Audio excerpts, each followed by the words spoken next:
again for joining Doing Business with a Servant's Heart podcast. I'm your host, Steve Ramona, and a servant heart comes in many different shapes, forms, people, colors, all that great stuff. But how would you like to make an impact? How would you like to inspire it? How would you like to be challenged on your beliefs? That's what we're going to do today. And my guest, and he's going to talk about, because we're going to start with that, is I'm 64 years old. I still need to be challenging my beliefs, my education. I should be learning and growing every day to be better every day I can be. With that being said, Andrew, welcome to the show.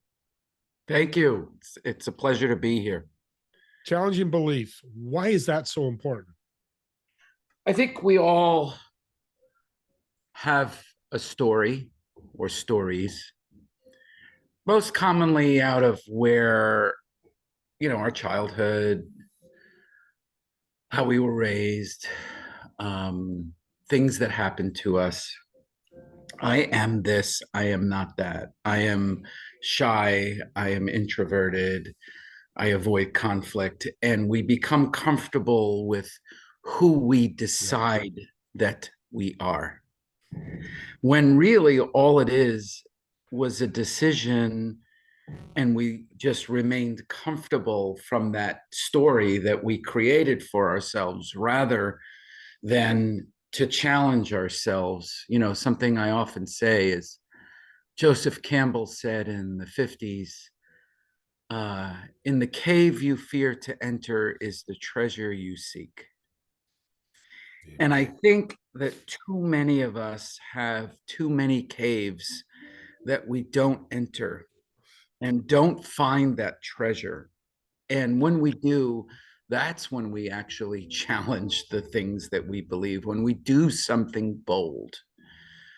I think, when I speak, a lot of times I'll ask a room, who here is doing something bold right now? And it's amazing to me how few hands you will see raised when that question is asked. But if you really think about it, the large leaps in progress, in transformation, come from bolder acts. Yes, we have to do incremental small things to climb the stairs. I'm not saying we shouldn't do that. Yes, we should. But geometric growth, both internally, externally, in business, come from bold decisions. And it comes to my head when you talk about this is I'm 64, like I mentioned in the monologue. You look good, by the way. 60. God bless you, man. Keep talking. We might do an hour show if you keep saying that. But what you bring to my head, which is what I love that you do, is I'm different today at 64 than I was at 34, than I was at 44.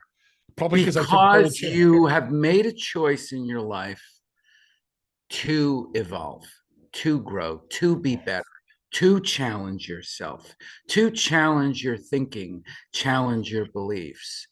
And because of it, you've evolved to a better place. Yeah, that's exactly what's happened. Starting this podcast was a bold change. I didn't know what I was doing. I jumped in and clapped my very first podcast. But today, as I told you, 855 later. You're going to be better. Are you good? No, I'm always learning. That's why I said, even like when we first started talking before we hit the record button, I said, I expect you're very good at this. Yeah, I think I am. And again, but I'm learning all the time. Right, because it makes you, I run peer advisory mastermind groups, one of the things that I do. And what I often say is I'm 62 and I've never been more relevant in business than I am now, because I'm talking and facilitating these groups with all these people's business challenges and problems, and we learn together how to overcome them, and leadership problems, and we learn how to overcome them. And it's made me so incredibly relevant at a later age in my life. Rather than declining my relevancy has geometrically increased. Relevancy is a key word. That's key. So you showed us you're an expert, and I knew you were an expert. I've met you before. So what's a piece of advice if somebody's going, I want to take bold challenges? What is some steps they need to take to do that? Well, I mean, one of the things I often say, and I'm going to point to you, but I really mean everybody in the audience. Your business, your career will only ever be about as good as you are. And about as good as you are, it's about as good as it's ever going to get. Yet everything society will tell you is kind of the opposite, that it's actually about it. We need an education for it, training for it, people for it, money for it, technology for it, resource. The list is endless on what you need for it. But the happiest, most successful people you will ever meet work on themselves almost as much as they work on it. They're connected. And I think, everybody's looking for an answer outside themselves.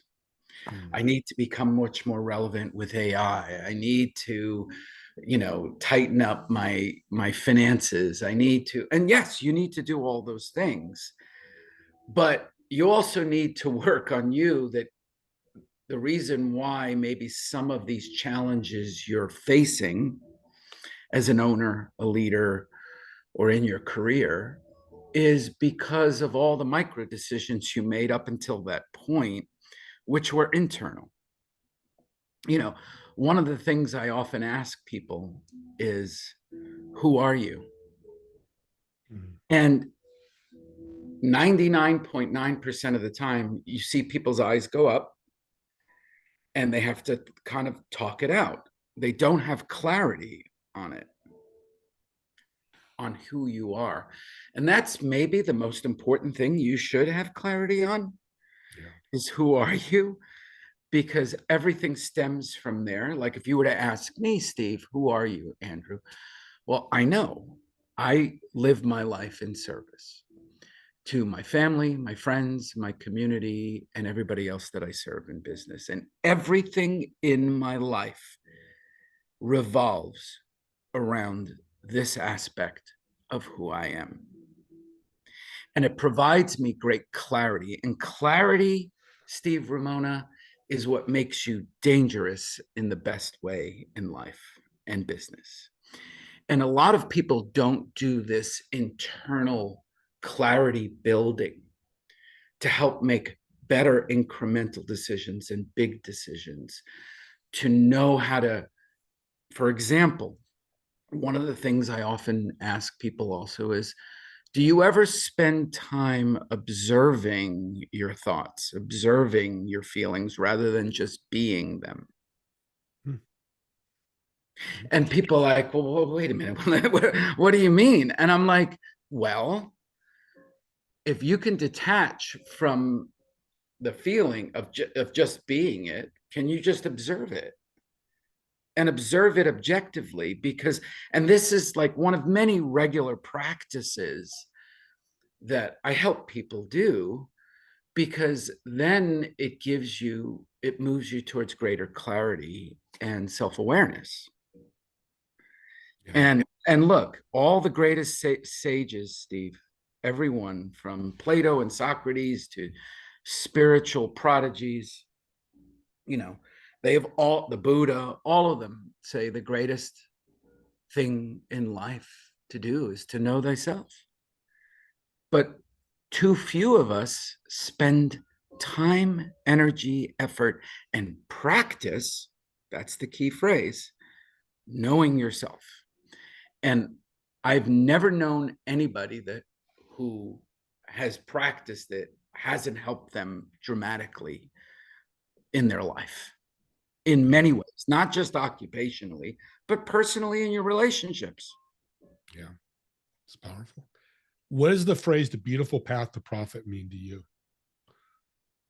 I know this, so I've never used it, so you're just throwing that over the fence. Yeah, beautiful path to profit. Because it's interesting, because a beautiful path is so positive, and profit are like, oh, that's scary. Okay, because so let me talk on that. So I believe that we've created a false narrative that, and I will answer your question, that in life they say life is not about the destination, it's about the journey. But somehow in business, we've created this narrative that it's the opposite. It's about results, man. It's not about the journey. And Steve, I raised the bullshit flag because business too is about the journey. I believe, and in my organization, the Secret Sauce Society, where we run mastermind groups, peer advisory groups, we all believe in this concept of what I have espoused as two bottom lines. That there is the bottom line, very important, but the second one is how you get to the bottom line. And how you get to the bottom line is just as important as getting to the bottom line. And that's how you and your organization behaves. One of the things I do when I speak, I write and speak unlike most. Most do so to inform. I don't. I do so to make people think. And I do that because that's when you've really offered the greatest value. And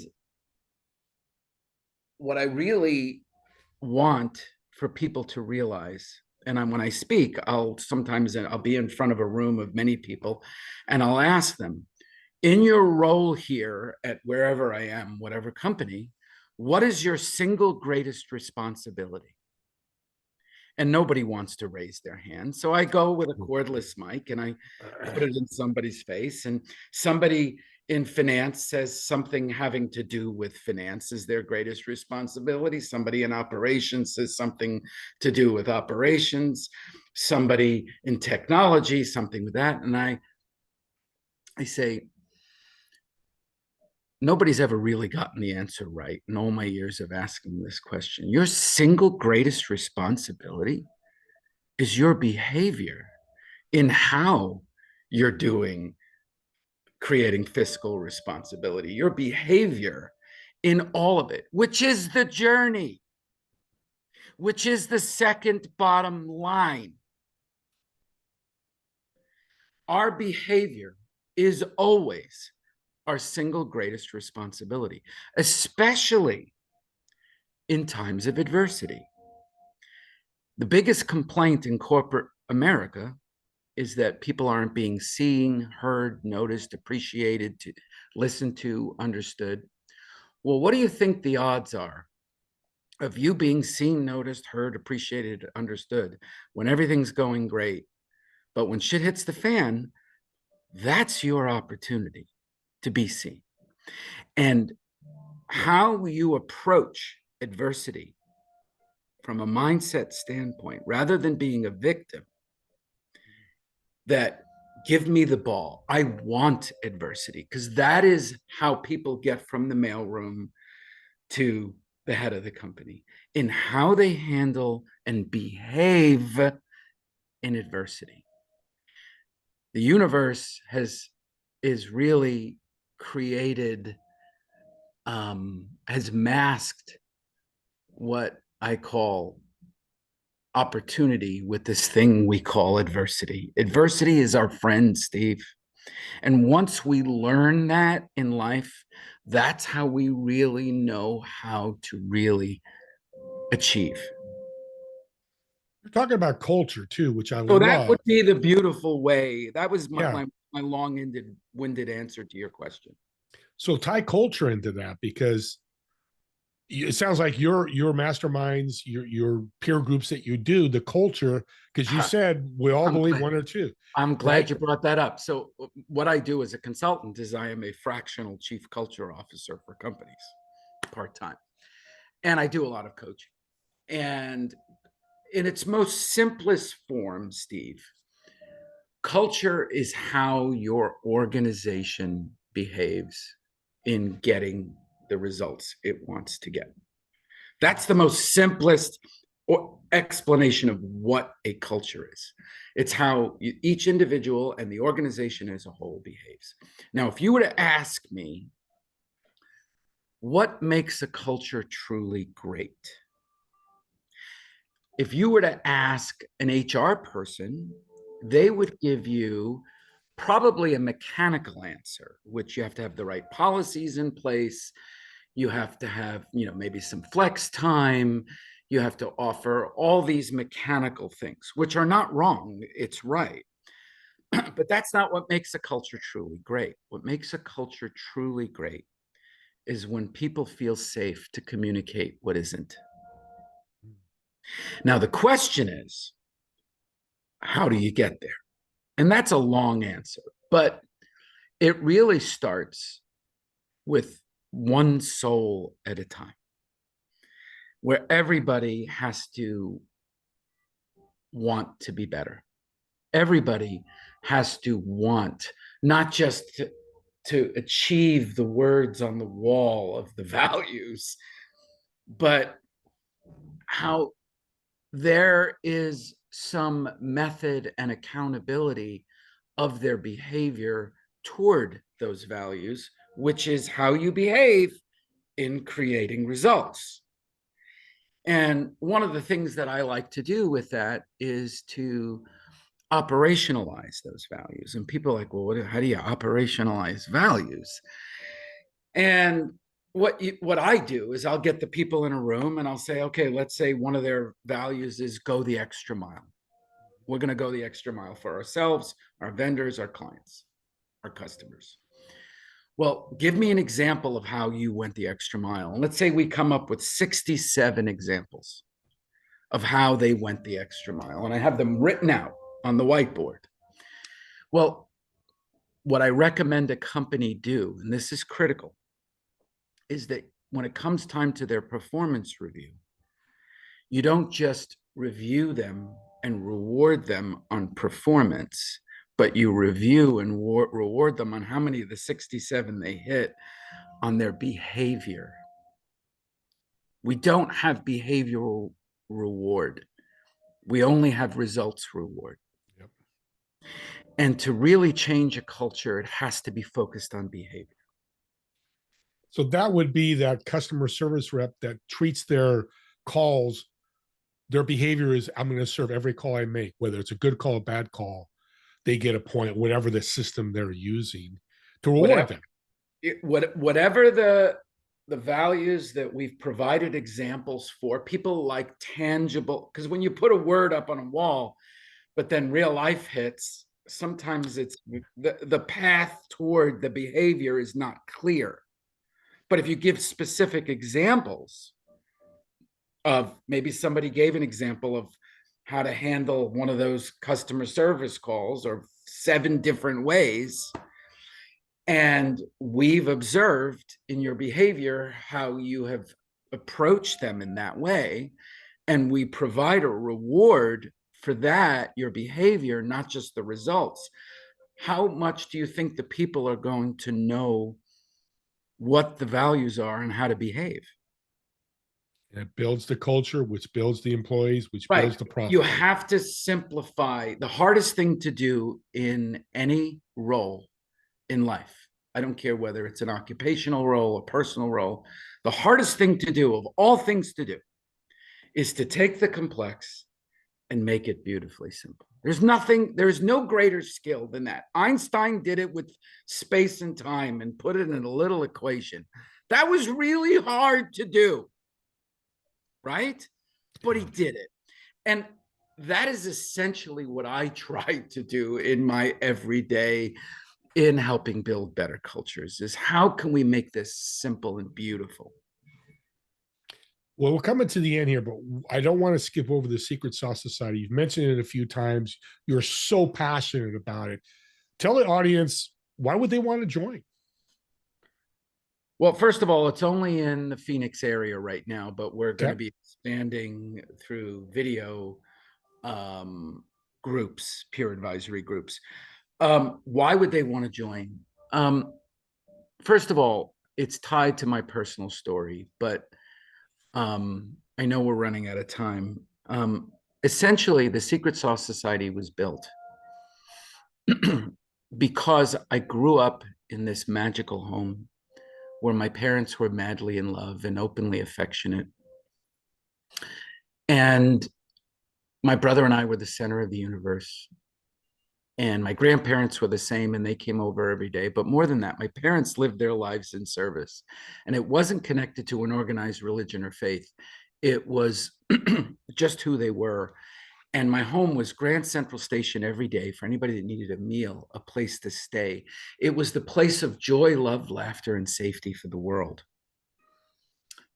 And I thought all this was normal. I didn't know. And it wasn't until I was ejected from the bubble and went to college that I realized two things very quickly. One, the world was not what I thought it was. And two, that my parents were heroes and I didn't know. And that's what got me to decide who I wanted to be. And then once I decided I wanted to live my life in service, I got on this mission to figure out, how do I take what happened in that home and inject that into business? And so I created the Secret Sauce Society for people, particularly professional service providers and consultants and small business owners, who I say give a shit, who actually really care and understand that the real truth is that there are two bottom lines, not one. And if you believe what I believe, then, and apparently there are many, people join, they come to our events, our workshops, they join our peer advisory groups, and we all believe in all these things we just discussed, in how to build a business, in your term, a beautiful way. Two bottom lines. If anything from this show, audience, you better keep that in mind. I've written that 3 times. The real truth is that there's two, and somehow we lose. You know, we spend so much time, Steve, chasing money. Everybody's chasing money, but we forget about how we're being in the chase, and that's really important. So that's why I created it. It is a mission I'm on. It's the beautiful work that I've been doing from the time I was a kid to my first job, and building great cultures anywhere I went, and helping people become the best they can be and challenge themselves and challenge their thinking. And I'm now living my life in total alignment. Who I am, how I be, what I do is all one thing. And it's not what I went to school for. I'm a former chief science officer, university adjunct professor, turned businessman, built a big company. But for 20 years, I've been doing this, and it's the best work I've ever done. Why not chase service instead of money? Just wrote that down. It's a new phrase I'm going to use. It's beautiful what you're saying. Let's end with an improv. I love improv. So I've reserved a table at a restaurant. Me and you're going to sit at this table. I want you to invite 3 people, whether dead or alive, that have been influential in your life. And what food would you order for the table? Oh boy. Talk about deep. 3 people. Leonardo da Vinci, Abraham Lincoln, and I'd love to see my grandfather again. He was the most selfless human I think the world has ever known. I mean, just an incredible person and funny as shit. And what would we order? Well, me being a servant, I would order what they would want. That's the real truth. So my grandfather would probably want something basic. I have no idea what Leonardo would want or what Abraham Lincoln would want, but I would want to make sure that whatever was ordered, they were supremely happy with the food that was on the table. What's your favorite food? Oh my God, that's like asking me my favorite song or band. Yeah. I love all foods. I love to cook. I am a foodie. But if you put a gun to my head and I had to pick one, it would probably be an Italian, probably ethnic, varietal type of food. Very nice. I'd be happy to be there because I love Italian. There's nothing wrong with Italian. Thank you again for being a wonderful guest and being very blunt. very transparent, but here's the ways that work. And if you come on the train, great. If Truth, you my don't, friends, is out there, and believe it or not, it starts inside yourself yeah. in what you create. So how can people get a hold of you? Also, to tell them how they can get involved with your newsletter, which has thousands on LinkedIn. The easiest way to get a hold of me is I'm a big LinkedIner. I have 30,000 connections, which you match out. I mean, you max out at 30,000, but feel free to find me on LinkedIn. I also have a newsletter in LinkedIn called The Conscious Leader.